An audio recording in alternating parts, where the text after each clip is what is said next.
Olá, poderosos! Aqui é o professor Renato Martins e hoje a gente vai começar um conteúdo novo aí. Vamos trabalhar uma perspectiva dentro do contexto da formação dos Estados-nação. Então, fica ligado que esse é um conteúdo bem complexo e ele é bem interdisciplinar, porque ele se mistura dentro do contexto de história, sociologia, filosofia, e isso acaba ampliando aí essas possibilidades de articulação, né, com as outras disciplinas. Então, esse conteúdo, essa parte aí da história, né, porque acompanhou a movimentação da sociedade, a evolução histórica aí, então isso é muito importante para a gente conseguir observar a evolução desses processos que ocorreram na transição da Idade Média para a Idade Moderna. E esses fatos foram importantíssimos também para consolidar não só o início da Idade Moderna, mas também o fim da Idade Moderna, né? Porque houve aí uma evolução de processos, de construção de ideias que se consolidaram muito fortes, principalmente em relação à busca de poder. Então, a busca de poder, ela ampliou algumas perspectivas, algumas possibilidades dos primeiros estados-nação que surgiram. Então, é esse enfoque que a gente vai dar, né? Esse contexto que iniciou aí a formação dos estados-nação. Então, você vai entender o que é um estado-nação ou estado nacional, que representa a mesma ideia. Ou simplesmente os países, né? Como a maior parte das pessoas conhece. Então, o que é um estado-nação? É um país, propriamente dito. Então, eu espero que você goste do vídeo, pegue aí papel e caneta para fazer as anotações e a gente vai entrar nesse contexto, né, dos estados-nação, estados nacionais. O Estado Nacional, ele tem os marcos principais para a Idade Moderna, né? Então, aquilo que eu falei logo no início, né? O Estado Nacional, o Estado-nação marcou a transição da Idade Média para a Idade Moderna. Então, nós temos ali, primeiro ponto, a crise do feudalismo, que era a principal estrutura que marcava a Idade Média, né? Aquele contexto da divisão social, da predestinação, um controle muito grande do clero. E aí você tem exatamente a ascensão da burguesia, né? Principalmente a burguesia comercial. Esse que era deslocado do sistema feudal, né? O sistema feudal, ele representava muito bem uma demanda para aquele contexto, né? E o burguês foi uma classe em ascensão muito forte naquele período, naquele contexto ali do enfraquecimento do feudalismo, e foi quem deu base para o desenvolvimento da indústria, a primeira revolução industrial, que isso aí também você já estudou lá no conteúdo de história, e aí você pega toda essa evolução desse contexto, né, da ascensão da burguesia, aí você interliga, né, com as grandes navegações, com a colonização, o pré-capitalismo, o mercantilismo, tudo isso começa a ser construído a partir desse contexto aí. Então, é muita coisa interligada. Aí nós temos aí também a centralização do poder na mão dos reis. Até se a gente for analisar, né, por que Portugal e Espanha foram os primeiros países a investir naquele contexto das grandes navegações, né? Foi exatamente por causa dessa centralização de poder, né? Então, o rompimento com aquele sistema feudal, aquela distribuição de poder, e essa centralização de poder permitiu financiar esses eventos de maneira muito mais prática, muito mais fácil, né? Até porque o caixa aumentava, né? Porque o dinheiro estava todo centralizado. E, consequentemente, você passa a ter ali as reformas culturais e religiosas. Então, essa perspectiva também marca muito esse fim do feudalismo, essa crise do feudalismo e essa busca por uma necessidade. Então, perceba aí que antes a igreja dominava o sistema e aí o enfraquecimento da igreja é consequência de uma elevação de uma nova classe, que é o burguês. O burguês começa a ter ascensão e busca nos reis um apoio para derrubar a igreja. Então, marca isso. Por quê? Porque você vai perceber como os burgueses foram figuras importantíssimas, mesmo num contexto paralelo, mas eles representaram a grande engrenagem desse processo.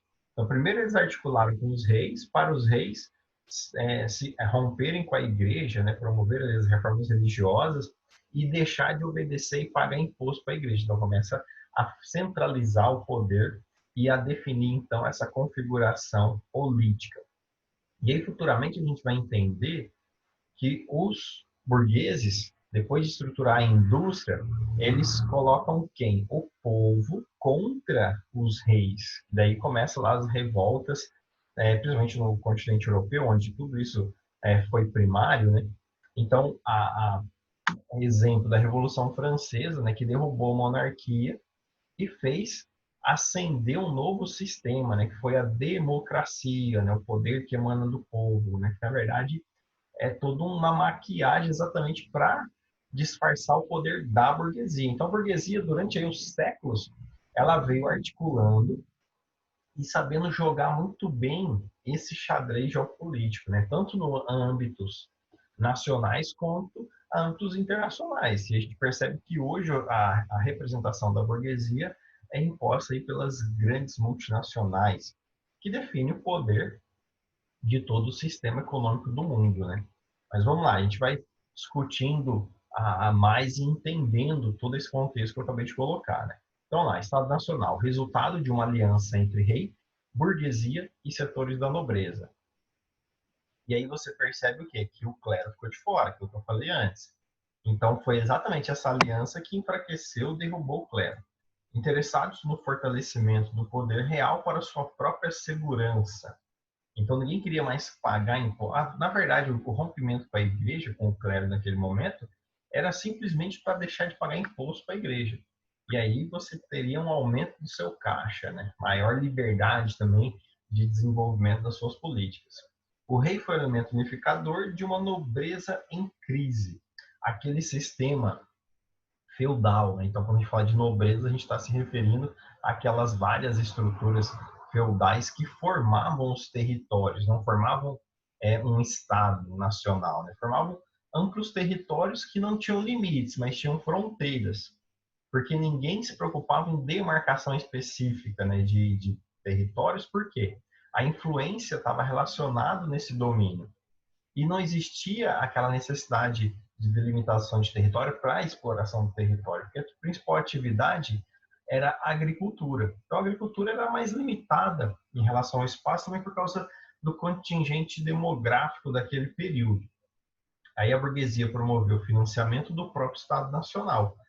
Então, ela deu o passo inicial para fortalecer os reis em cima daquela vasta nobreza, né, que eram os senhores feudais. E aí vem a ideia da unificação. Então, um jogo de forças sociais. O processo de centralização política enfrentou forte resistência de grupos que não queriam perder seus poderes locais. Que era exatamente o quê? Os feudos, senhores feudais, queriam sim dispor daquele modelo que estava surgindo. Aí os administradores das comunas, então começa a surgir uma variação, uma amplitude de movimentos. Os senhores feudais acostumados a mandar em suas regiões. Então, daí começa a ter essa oposição. É claro que nem toda revolução vai ser aceita de forma unânime, né? Então, a transição do feudalismo para o capitalismo se deu principalmente em que áreas? Então, lembra que eu falei das grandes navegações? Aí vem a questão do comércio. As grandes navegações, elas estavam exatamente em busca de novas rotas comerciais. Essa busca por novas rotas comerciais apresentou novas oportunidades. E aí vem o processo de colonização, exploração de outras terras além mar, então todo esse processo. Além da economia monetária. Então, aquela perspectiva de acumular apenas itens, produtos, já não servia mais. Né? Estabelecer trocas entre produtos era muito complicado. Então, como o volume de comércio vinha crescendo muito, foi necessário, então, aplicar um sistema monetário cada vez mais articulado. Né? Começa ali com o ouro, com a prata, e vai evoluindo cada vez mais esse sistema monetário. E causas da formação do Estado. Então, desaparecimento gradual da servidão, as revoltas camponesas contra a exploração feudal, porque o sistema feudal ele beneficiava apenas a quem? Ao clero e aquela elite, aquela nobreza feudal, que era a minoria. E aí a igreja pregava a predestinação exatamente para fazer um controle cultural sobre os camponeses, né, que estavam ali somente para servir. E isso, com o passar do tempo, foi acumulando e foi um pontapé também para essa revolta, essas revoluções dentro desse sistema, que os burgueses souberam aproveitar também esse desfecho. Aí o desenvolvimento do comércio urbano, a produção agrícola voltada para o mercado. Então, a produção agrícola foi tomando outros processos e o sistema urbano foi crescendo. Então, as cidades elas passaram a representar pontos importantes da economia. E aí aquela necessidade novamente de buscar rotas de comércio para alimentar esse mercado que estava em expansão. E aí você vai ter o quê? Enfraquecimento do poder local da nobreza feudal. Então, a nobreza feudal, ela queria manter o quê? Aquele espaço dela mediante a existência dos servos, né, dos camponeses, cultivando a terra. E aí, como esse modelo se alterando, foi se modificando, os senhores feudais não tiveram outra alternativa, não tiveram como evitar essa evolução. E aí o Estado começa, então, a se estruturar cada vez mais forte. A gente tem características dos Estados: poder centralizado, monarquia absolutistas. Veja que esse modelo foi o inicial. O Estado Nacional, ele continua até hoje, ele é contemporâneo. Só que temos ainda monarquias absolutistas no mundo contemporâneo, só que na maior parte, na maioria dos países, né, dos estados nacionais, o sistema de monarquia absolutista ele foi superado pelos sistemas democráticos, né, republicanos. Então, houve aí também essa evolução política dos estados nacionais, mas quando iniciou, houve essa necessidade de impor, então, esses modelos de monarquia absolutistas. Aí, formação de um território nacional, delimitado por limites específicos, limites definidos pela imposição de poder de cada estado, exército nacional, por quê? Se você tem um território delimitado, esse território delimitado ele existe sobre outros territórios, principalmente naquele contexto de fim do sistema feudal. E aí você precisa ter uma força armada tanto para defender quanto para atacar, porque daí começa a ter a questão de conquistas de territórios. Então, quem tinha mais condição militar e bélica passa a ter, então, maior qualificação para definir os seus territórios. Tanto é que a gente pega a Europa antes da Primeira Guerra Mundial, ela era formada por poucos países, então eram poucos estados nacionais que conseguiram concretizar esse processo, principalmente do fortalecimento dos exércitos nacionais. E aí, após a Primeira e Segunda Guerra Mundial, a Europa ela foi se desmanchando, né, em vários outros territórios. E você tem, né, impostos nacionais, então você não precisa mais pagar impostos para uma instituição que está acima de você, os impostos ficam contidos ali na sua esfera, uma língua nacional, e aí estabelece a questão da cultura, né? Então, muitas línguas foram extintas por imposição de poder daquela monarquia absolutista, para promover essa unificação cultural e facilitar o controle da população. E daí você tem maior efetividade naquilo que você impõe. A moeda unificada, né, dentro do território nacional, e sistema de pesos e medidas unificado. Então, tudo passa a ter um controle muito específico, né, daquilo que a monarquia propõe. E aí o interesse das forças aliadas no fortalecimento do poder. Então, imagina aí, né, que foi um processo gradual e foi segmentado. Então, não foi uma coisa que ocorreu em todos os estados de uma forma ao mesmo tempo, simultânea. Então, primeiro lá começou Portugal e Espanha e aquilo foi promovendo um efeito dominó, né? Então, outros estados foram aplicando essas teorias, né? Tanto é que um dos motivos da Primeira Guerra Mundial foi essa evolução dos estados-nação e o atraso em relação a outros estados-nação, né? Então, pega como exemplo lá o Império Germânico, a Itália, né, que começaram a disputar coisas que já tinham sido disputadas pelos primeiros Estados-nação. Então, quem ficou por último perdeu muitas possibilidades. E aí, por exemplo, a Alemanha não queria perder mais tempo, começou a investir sobre os estados ali dentro da Europa, né? E aí, ó, interesse das forças aliadas no fortalecimento do poder real. Então, reprimir as revoltas camponesas contra a nobreza feudal, proteger a propriedade das terras e os privilégios da nobreza. Aí, 2, melhorar as estradas e a segurança pública. E 3, uniformizar as moedas. Isso também era muito importante para facilitar o comércio dentro do próprio Estado-nação. Aí nós temos, ó, padronizar pesos e medidas, que facilitaria também o comércio, né? Criar leis e procedimentos jurídicos de âmbito nacional, para facilitar o controle também do Estado soberano, do Estado maior, né, do governo, e desenvolvimento do comércio, que era a grande ideia, né, da evolução econômica ali do capitalismo, o mercantilismo, ou capitalismo comercial. E os meios para garantir o controle político da monarquia. Então lá, burocracia administrativa, força militar, que é o principal praticamente, leis e justiça unificadas, sistema tributário para fazer o cofre, né, do governo, e idioma nacional, que a gente já comentou, né? Dentro de todo esse contexto, então, vai ter o quê? A formação do Estado-nação. Então, para a gente entender e fechar por aqui, né? O que é o Estado? O Estado é a configuração do governo.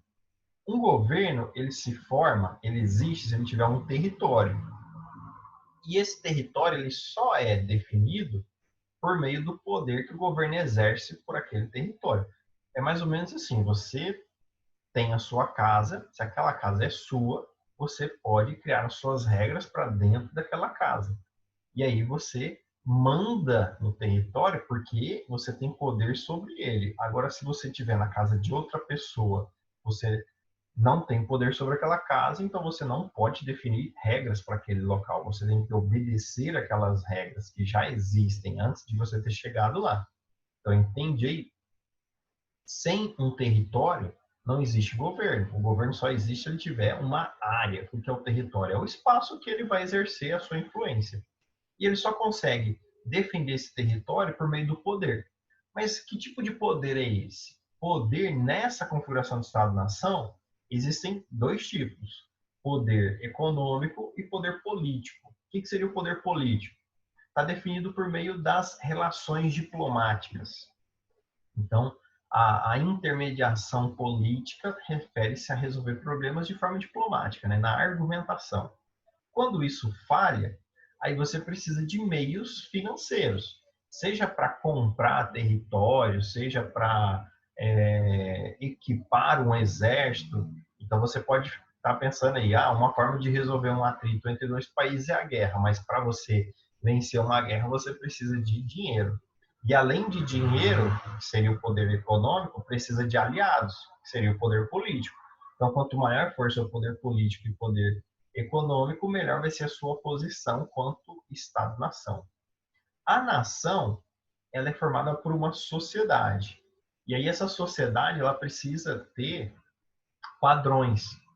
Então, o que são os padrões? É a cultura. Então, a cultura ela é formada pela língua, pelos costumes tradicionais, né? A culinária, a música, todos os componentes que interligam, né? Que faz com que a sociedade se veja como um grupo, e aí é a questão da identidade. Então, a identidade vem do indivíduo. Como que um grupo de indivíduos participam de uma mesma nação? Por meio da cultura. E sociedade é um grupo de pessoas organizados. Então, você tem que ter essa evolução para formar, então, o Estado-nação. Então, espero que você tenha entendido, que você consiga aí desenvolver as suas ideias dentro dessa proposta. E fica aí meu forte abraço, abraços geográficos aí, professor Renato Martins. Beijo e até a próxima.